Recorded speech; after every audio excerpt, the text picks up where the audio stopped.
Quiero compartir con ustedes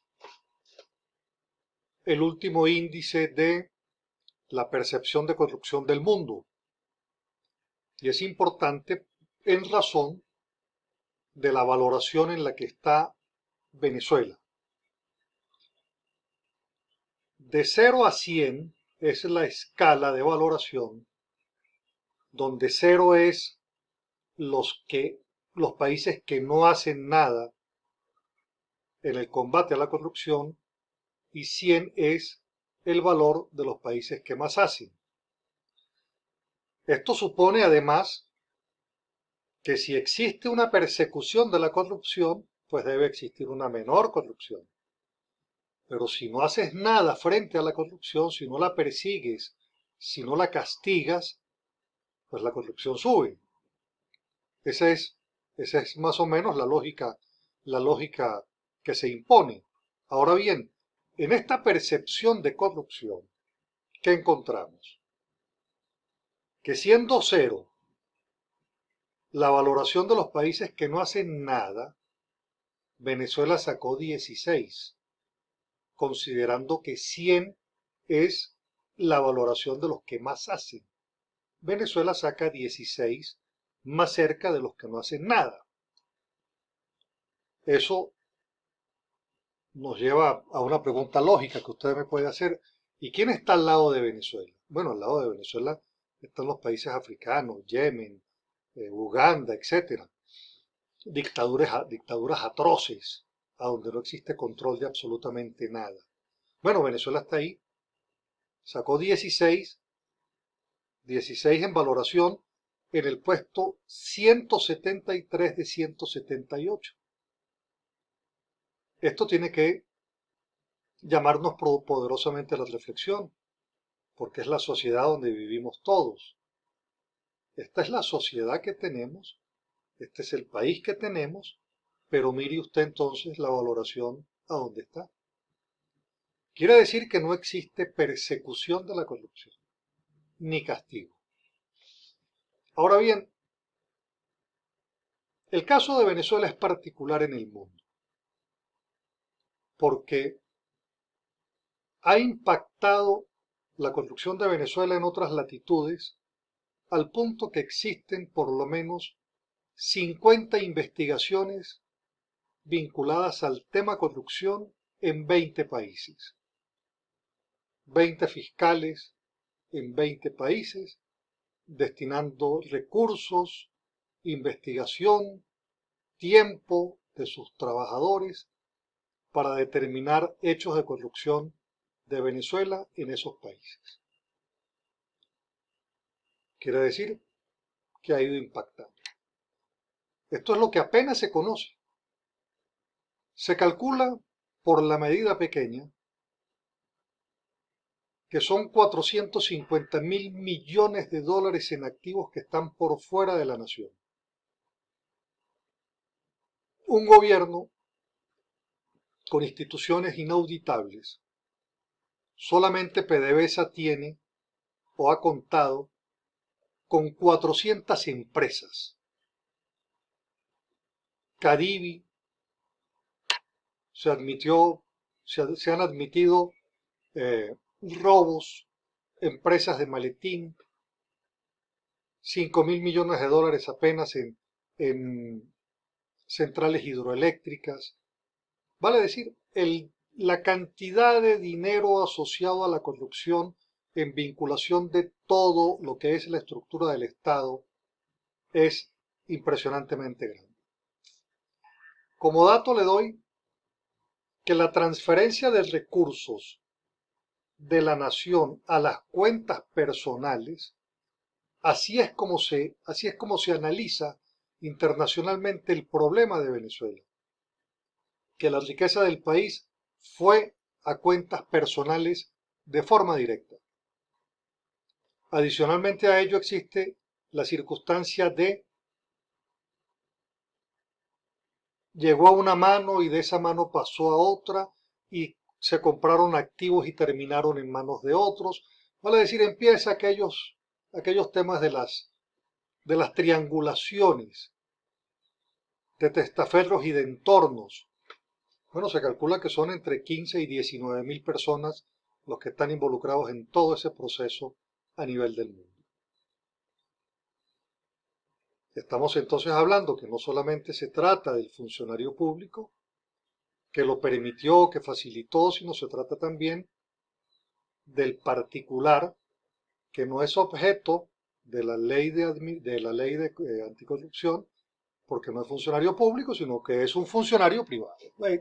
Funcionario privado, digo yo, es un particular. Ahora bien, visto esto así, la gran pregunta es, ayer por cierto participaba de un foro de transparencia Venezuela, a donde la gran pregunta que se hace es,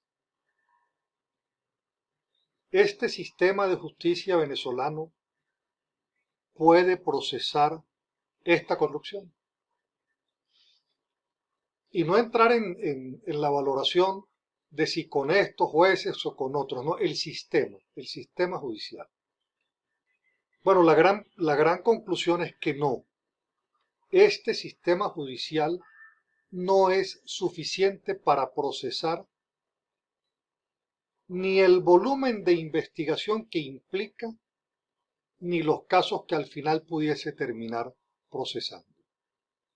Se necesita prácticamente una jurisdicción especial, se necesita tribunales específicos dedicados exclusivamente con, las, con, las, con los instrumentos de investigación técnicos, financieros y policiales nacionales e internacionales que puedan hacer toda esa pesquisa a nivel internacional. Entonces, estamos en presencia de un drama para la nación. Es volver a refundar, es volver a construir, es solidificar el hecho moral y ético en la sociedad.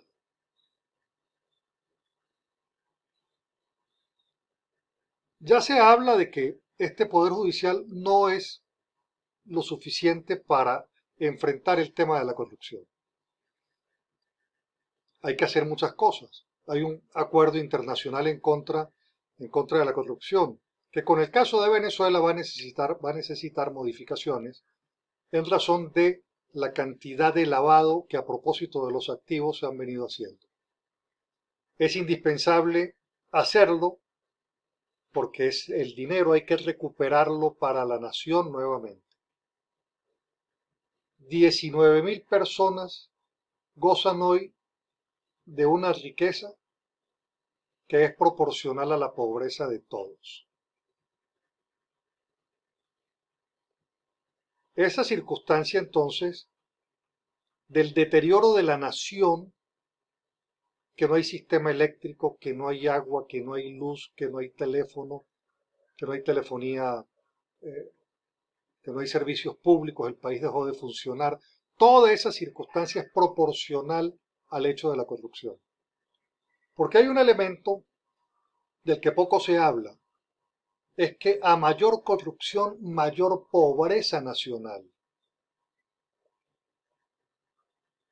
Y esto tiene que ser un elemento que hay que poner en la mesa de discusión permanentemente para que se pueda entender que mientras más corrupción exista, más pobre será la sociedad, pero los instrumentos a donde vivimos. No hay un sector a donde se hable por qué no funciona que no tenga que ver con un hecho de corrupción. El sistema eléctrico no funciona porque se cogieron la plata. El sistema de agua se cogieron la plata. Y todos los sistemas que tienen que ver con el funcionamiento, con la calidad de vida del venezolano, se cogieron la plata y por eso el venezolano está en una condición no óptima en materia de calidad de vida.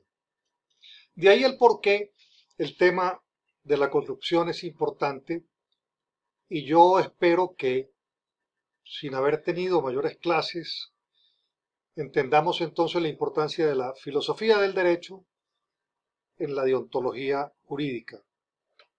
Si logramos internalizar, empezamos a ver las cosas desde otra manera, pues la ayuda será bastante importante.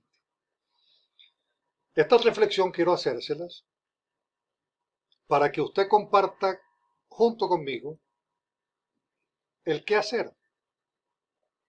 ¿Qué es lo que tenemos que hacer para perseguir, castigar?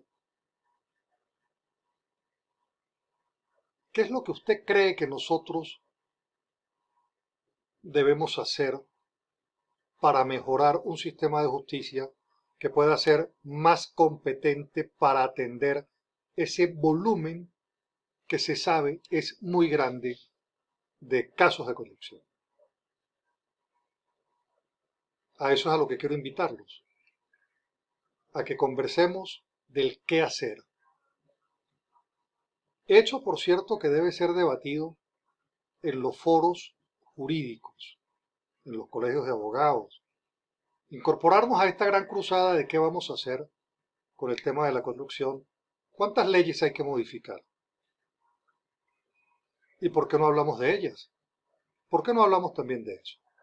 A eso entonces los quiero invitar.